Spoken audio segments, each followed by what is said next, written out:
I'm Bob Savakinus. Welcome to our program in a nutshell.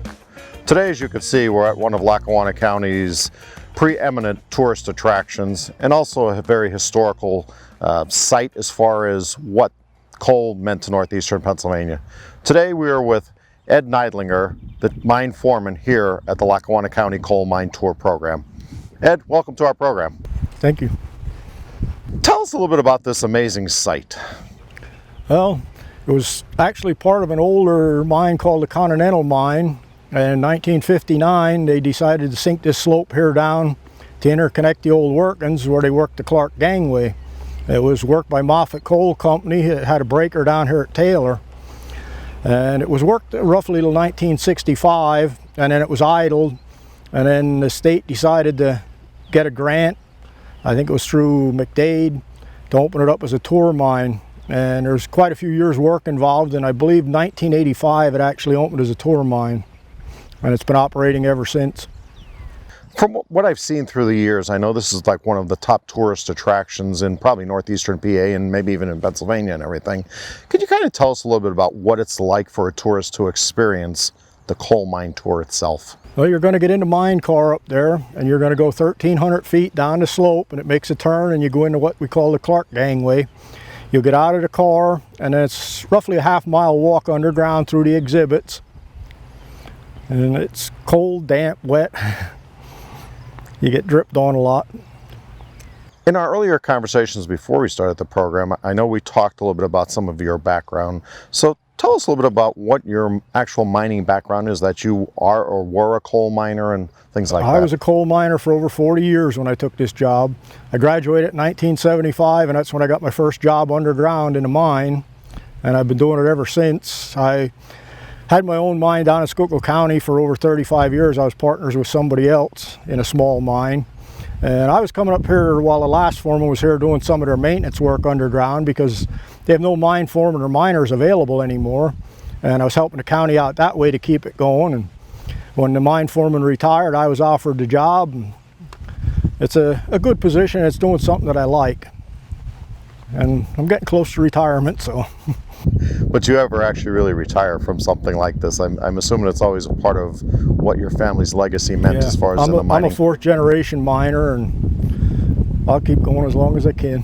My son, he's the other mine foreman here, so when I retire, he's going to need somebody to help him out part-time. So I very proudly look at my own family's ancestry, and both of my grandfathers were coal miners as well. And you're saying that you are a fourth generation miner as well.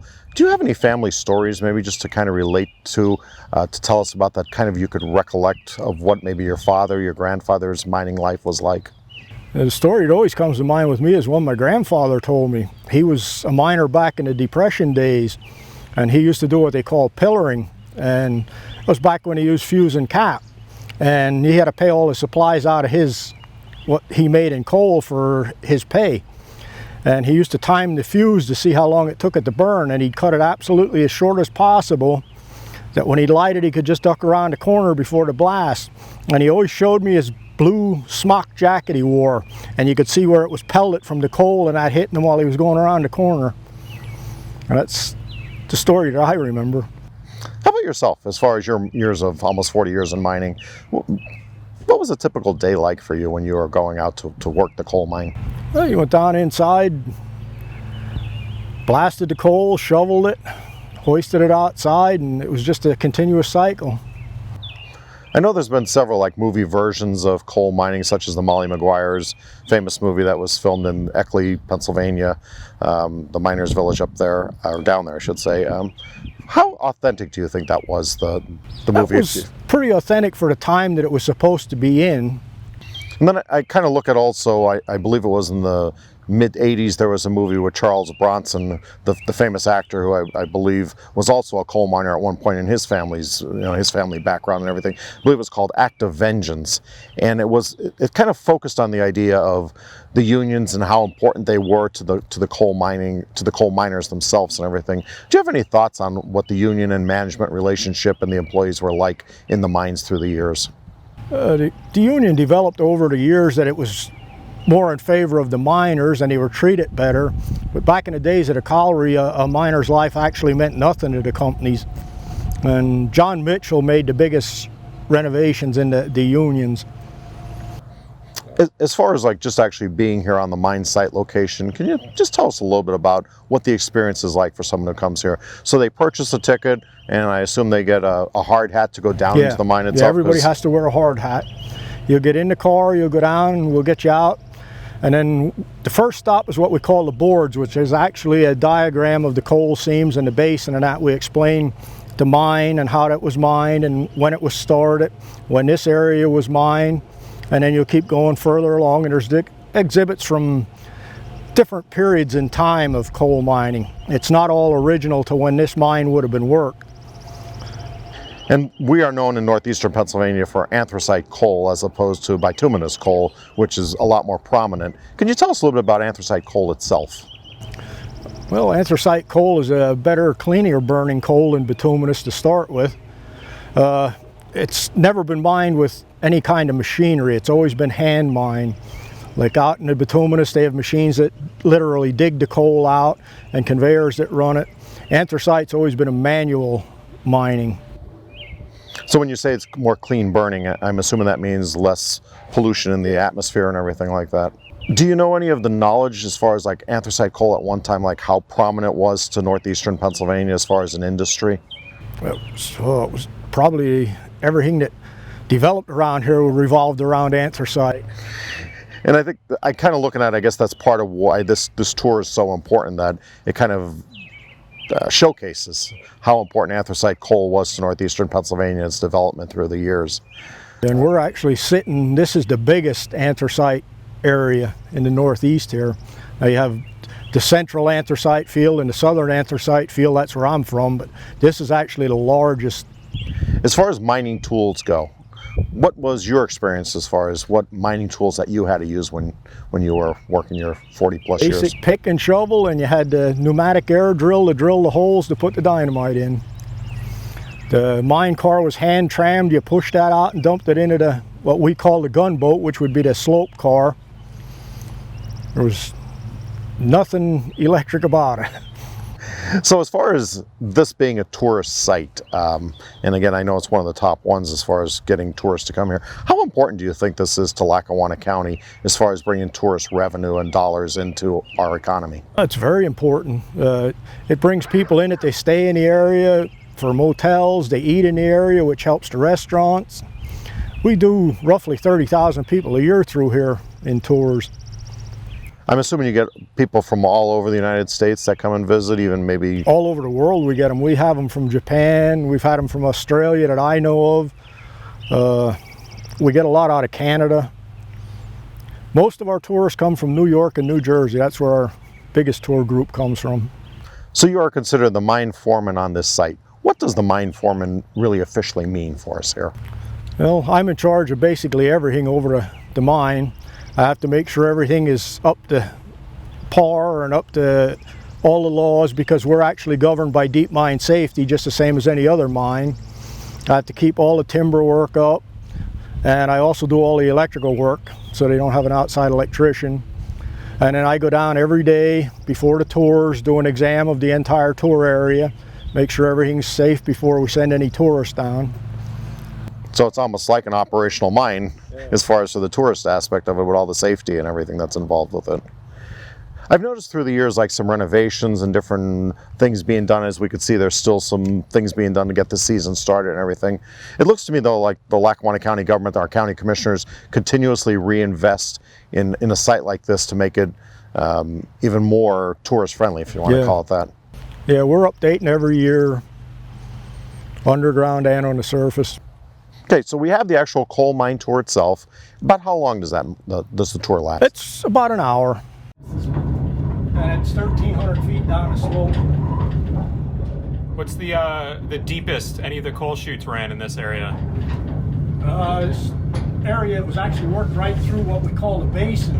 These coal seams go down and come up on the Montage mountainside, and it's about 800 feet down where they basin. Wow. So you go down into the mine shaft, you get out, and then you do the walking tour. Yes. The tourists, the guests have that chance. About how long is the walking tour?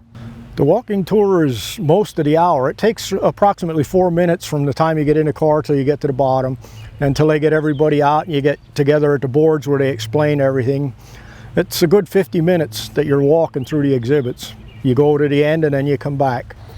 So you almost get that real experience of what it was like for ancestors such as yours and mine that actually worked in a coal mine going back, I guess, 70, 80, 90 years ago and things. There's also a museum I see on site. Can you tell us a little bit about what's in the museum? It's mostly mining artifacts like older mining lights, safety lamps. There's nothing current like for modern mining. It's all probably most of it is pre-1890, 1900. So in your years of doing this, I mean, what is the reaction that you hear from maybe some school kids and everything just to kind of experience? I mean, what are their reactions? The school kids are really excited about it. They don't understand it, but most of the grown-ups that we take through here, their reaction is they could never do it. A lot of people that come here come to see it because their father, their grandfather worked in the mines, but they never really knew what it was like to work in the mine. And they say the same thing. Once they go underground and see how they work, they said they could never do it. How do you feel as far as being proud that you're kind of honoring your family's legacy by informing the public, the general tourist, as far as like what coal mining was like? How do you feel as far as? I feel great. I hope it can continue, because there's a few active small mines in Schuylkill County where I'm from, but probably in the next year mining is going to be totally history, except for possibly bituminous out west. And the longer we can keep the history alive, the better. So can you tell us a little bit about the actual operation as far as like the days that the mine tour is available, just the hours and things like that? Right now we're running a limited schedule. We're only doing Friday, Saturday, and Sunday, and 50% capacity on the mine car. Now, probably June 1st we'll be going back to a full week if we can get tour guides hired, because we lost a few of our tour guides being down with COVID.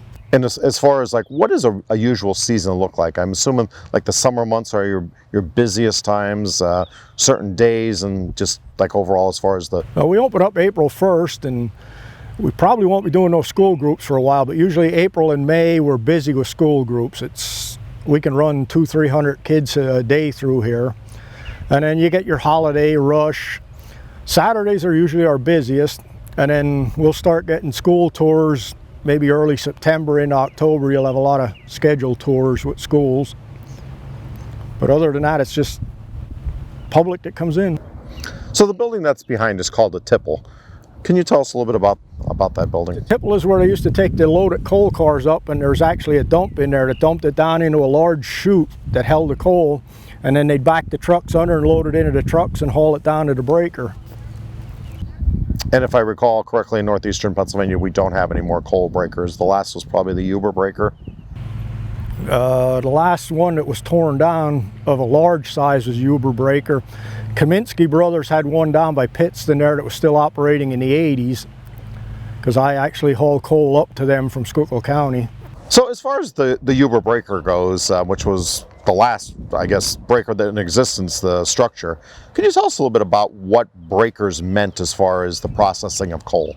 The breaker actually cleaned and sized the coal from the mine.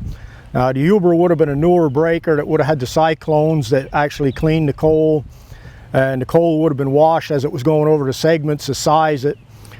Back in the colliery days, you would have had young boys that sat in that breaker picking the rock out, where the Uber breaker would have had what they call a media plant, where they put magnetite in and it actually floats the coal and the rock settles, and then it would just go out two separate chutes.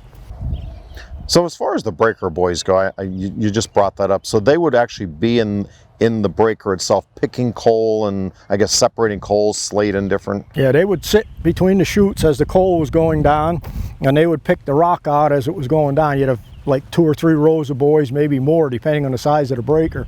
And they'd sit for a whole day just picking the slate out of the coal.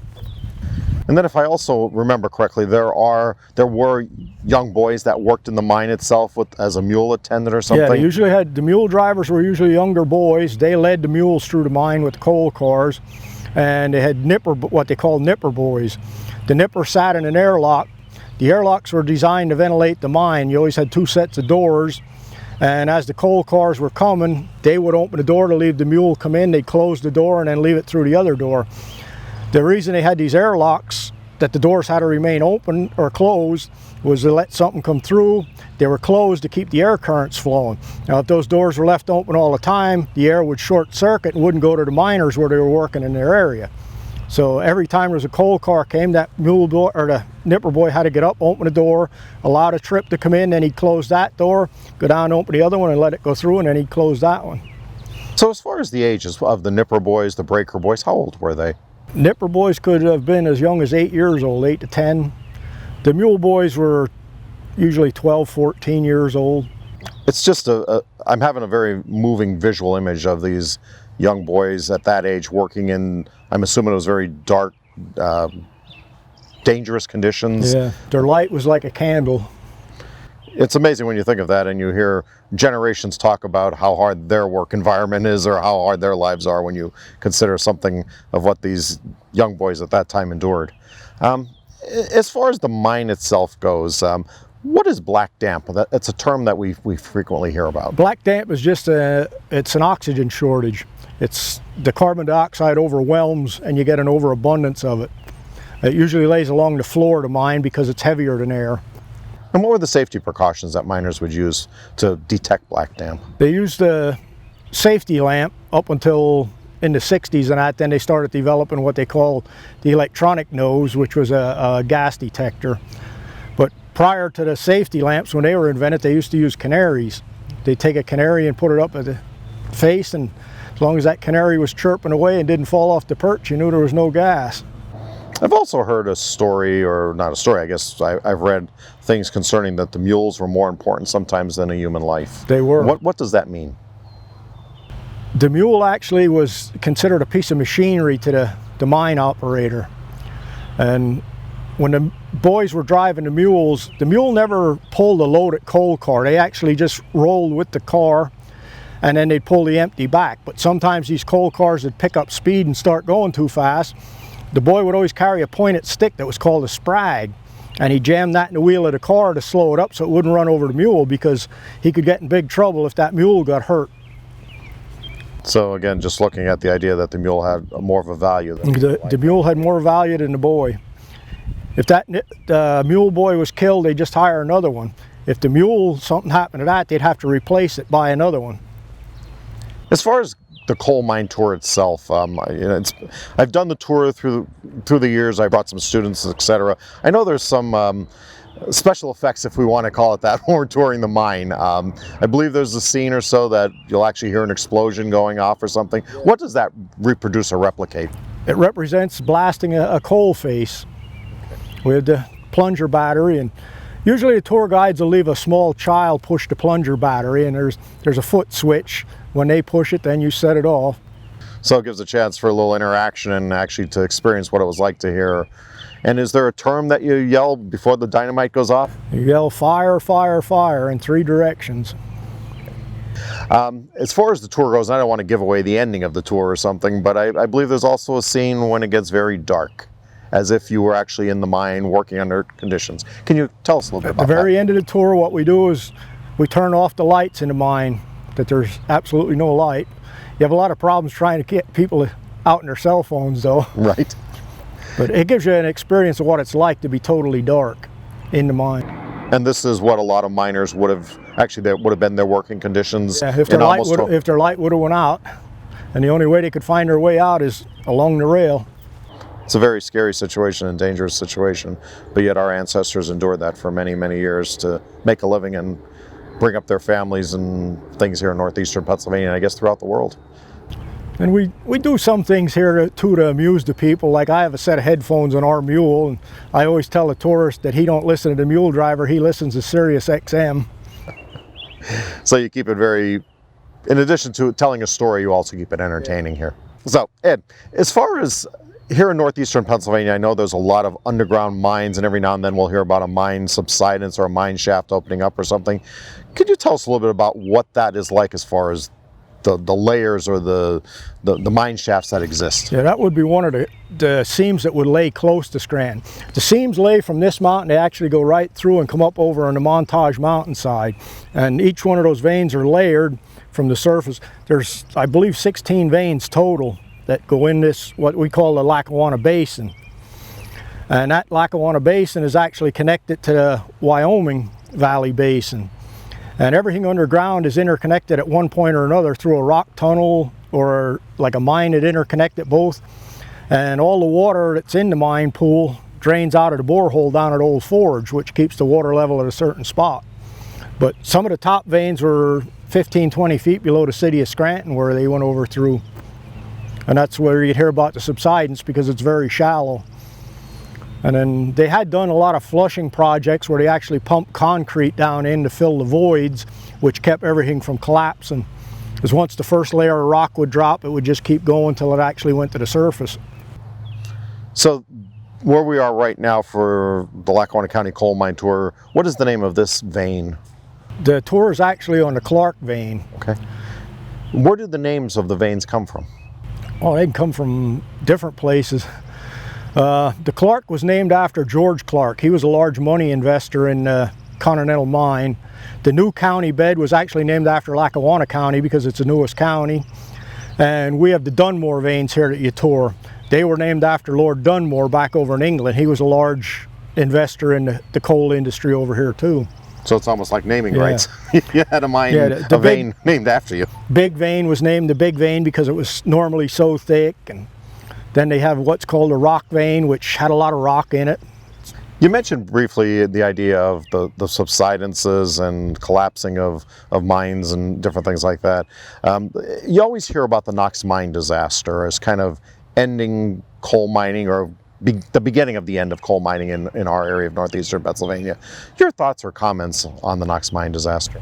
Well, the Knox mine disaster really didn't end the coal mining. It was the start of it, let's say. They were mining under the river and they got too close to the riverbed where it broke through and actually pulled the Susquehanna River down into it. But up here, I believe they were the state pumps. They had large deep well pumps up here all over at strategic areas to keep the water level down that they could continue to mine this. When the Knox mine disaster happened, they pulled those pumps out and took them down there to dewater that mine so that they could get in. The engineers and I had to go in and inspect the seal that they put in and stuff. And once those pumps were pulled out up here, they never put them back in. So the water table just came up and you couldn't mine any further. So as a result of the Knox mine disaster, how many more years would you say that mining continued on? You could have mined here 100 years if it wouldn't have been for Knox, which was the slope mine tour. Actually, that's what their intentions were. They were above water level by going down through an old chamber here, and they could work above water level. So, Ed, the Old Forge borehole, mine hole, what exactly is the reasoning behind this? From what my understanding is, the Army Corps of Engineers put it in there because the mine pool was up and the people in Old Forge were having problems with the mine water actually coming into their basements and that. And that's why they surveyed and strategically planned to put that borehole in because they could intersect where it would drain everything. And if you go down and look at the borehole, you can see the orange water, which is the sulfur and that coming out of the mine into the creek there, or river. And the river from that point up is supposed to be one of the cleanest there is in Pennsylvania. But once it gets below there, it's not. So the byproducts, I guess, are a result of the mining that happened many years ago, with sulfur-based and things like that. I think there is plans underway right now where they're talking about putting a treatment plant there. Now, I don't know much on it, but I've heard that that's what they're going to do. As far as the coal mine tour itself, if you had to kind of summarize it and you wanted to tell our viewers, to tell young adults, tourists and everything, how would you sum it up, the coal mine tour? Well, it's a great tour. If you want to experience what it was really like, you have to take the tour to really experience it. Okay, so I'm wearing a hard hat here, so I'm just curious. So as a tourist, I'm coming here to go down on the coal mine tour. Will I be given a hard hat? Yes. Why is that? A hard hat and hairnet, because there's a lot of low areas where you could bump your head, and the airlock is real low where you have to go in, so you know pretty much everybody has to duck there. if you don't have the hard hat on, you could bang your head. Okay. But obviously, as the mine foreman, you get down there a lot earlier, you check everything for all the safety precautions and everything. So, is there anything else you would like to add? Not really. Just come see us. Okay then. Well, I want to thank you, Ed, our mine foreman here at the Lackawanna County Coal Mine Tour, for spending some time with us, telling us about this unique site, this location, and just what northeastern Pennsylvania's coal mining history meant to our area. So thank you for being with us today and sharing some good stories and memories. You're welcome, and I'm glad I could share it. Thank you. I'm Bob Savakinus. Thank you for tuning in to In a Nutshell, and I'm thinking I'm going to keep this hard hat on and I might do some coal mining before this day wraps up. Thank you for tuning in.